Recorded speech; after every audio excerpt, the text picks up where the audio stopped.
Yeah, the Biden administration means that there's going to be some changes for not only the country, but here in Massachusetts as well. 22 News reporter Nick Oresco takes a look at what the new leadership in Washington will mean for our region. And as you can imagine, the Biden administration has a lot to tackle in the years ahead, from clean energy to the fight against COVID-19. So help you God? So help me God. Congratulations, Mr. President. There's new leadership in the White House, and President Joe Biden is making climate action priority number one. Massachusetts Senator Ed Markey, a member of the Environment and Public Works Committee, expressed his excitement as our country re-enters into the Paris Climate Agreement.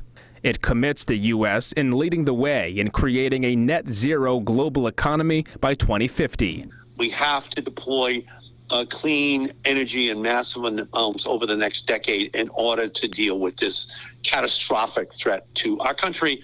And from my perspective, it will mean jobs, jobs, jobs. The Trump administration withdrew the United States from the agreement back in November, making the U.S. the only country to leave the international accord. The Biden administration has also unveiled a plan to jumpstart the nation's fight against the coronavirus. Biden has promised that his administration will vaccinate 100 million people during his first 100 days in office. The $20 billion plan is part of a $400 billion COVID-19 response that's contained in a proposed $1.9 trillion COVID relief package.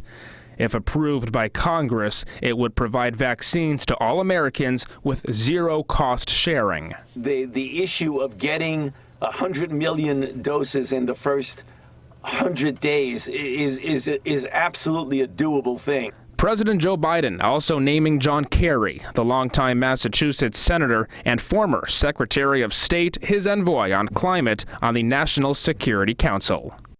So important to note here that Biden does plan on signing that Paris Climate Agreement by the end of today. Meantime, Boston Mayor Marty Walsh is also joining Kerry in D.C. as Biden's labor secretary. So a lot of changes are coming. We'll just have to see how they all play out. Nick Oresco, 22 News.